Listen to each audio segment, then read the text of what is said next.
Mae yna olygfa fendigedig ynghylch y ceffyla ar hyn o bryd i'r gyrwyr. Fy nghwmni Meirig wnaeth eto o Frydfa Dyfrdwy. Pa ddosbarth ydy hwn? Adran Ec di hwn yn Merlin Cymreig Cordeid Cob.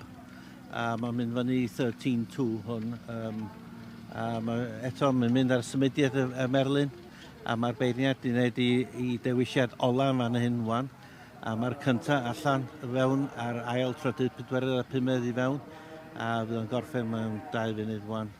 Llgadu'r symudiad maen nhw felly, a'r llyfnder ma ddech chi'n sôn amdano? Ie, gewch chi weld, fydd o'n dod allan eto mewn munud i roed y sioe ola. A gewch chi weld yr un cyntaf mor sgwar ma fo, mae'n dal i ben fyny, a mae'n, fel dyn ni'n deud, yn eistedd yn ôl. A mae'n defnyddio i goes ôl yn dda iawn.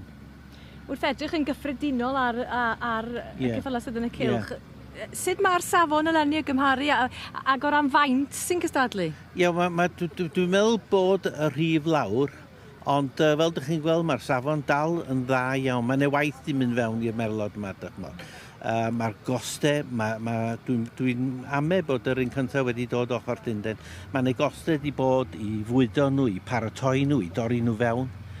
Fel dwi'n dweud, ni'n dod allan flwyddyn nesaf, mae wedi cael ei gyfrwyo a mae gen ni farchogaeth yn ys 2 flynedd wedi paratoi. Well, the judge, Mr. Alison McNinch, has made a decision in class number 279, the registered Welsh pony of cob type, to be shown in the show wagon.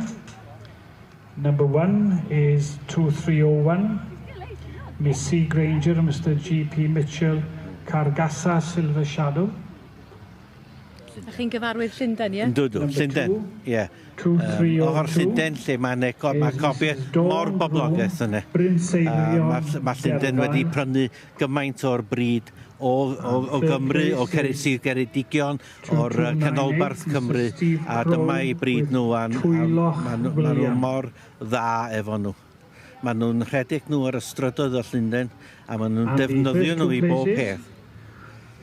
Hyd yn oed heddiw felly, mae rhywun yn meddwl am, chi'n sôn am y cardis yn gynharach, mae rhywun yn meddwl am y fflot llefrith fos wedi mynd, fel un fos wedi bod yn mynd ar llefrith o gwmpas Llundain ys dalwm. Dyna be oedd gwaith, dyna be oedd gwaith y Cobyn Cymreig. Frydfeydd enwog iawn yn Sir Geredigion wedi bod yn gwneud y gwaith yna, y llaeth, a efo papurau newydd a bob beth, y Cobyn Cymreig oedd yn gwneud y gwaith yma. Traddodiad felly'n parhau? Gobeithio. Mae bobl Llundain wedi bod yn dda iawn efo cadw cysylltiad i ni yn y gyrru yma. Ac dwi'n meddwl bod yr un di ennill yr adran A. O Llundain ar ennill yr adran A. A wedi fydd yn mynd mlaen i bencampwriaeth? Bydd. Y nesaf ydy'r Caseg. Ac wedyn yr adran dy ystalwyni. A mae'n rhywbeth i weld. Fydd i rwan yn mynd o amgylch y cylch, dyma ni, i ddathlu. Ie, dyma'r sioe ola wan. Mae Roset yn ei benno. Ac dwi'n meddwl gewch chi weld y symudiad, pensetlith o lawr. Dwi'n meddwl gewch chi weld y symudiad. Dych chi'n gweld fel mae'n eistedd yn ôl wan. Diolch di roi i fynd eto. Mi eith mewn munud wan. Mae'r dreifas o Llundain, maen nhw'n dda iawn efo nhw. Maen nhw'n gwybod be maen nhw'n gwneud. O, mae'n bwer yn y adran Ec ydy'r ceffyl yna, a mae mor gry. Dych ar y wan mae'n mynd.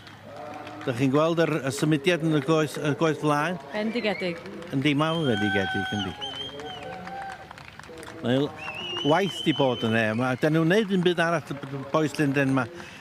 Mae gen nhw gymaint o ddiddordeb yn y Cobyn Cymreig, ynddo, dych chi'n a dych chi'n gallu gweld, dyn ni yn hoffi'r adran Ec i fod yn pony Merlin efo teip cob, a ddim Cobyn teip Merlin. A mae hwn yn dangos hyn. Arferchog, wel mae'r gynulleidfa yn amlwg wedi gwirioni, a mae'r haul yn gwenu, ac mae yna sglein ar y cyfan yn does, Meirig. Wel, dyma beth lle mae'r gwaith i bod dod fewn, y sglein ar y cyffalau yma. Mae'n lot o bres i wneud hyn. Oes. Diolch am y cwmni, Meirig, dwi wedi mwynhau mawr iawn, a di dysgu dipyn go lew, a dwi'n edrych ymlaen eich gweld chi yn dychwelyd i'r cylch y flwyddyn nesaf. Heilwch, diolch o fawr i chi. Diolch o galon, diolch.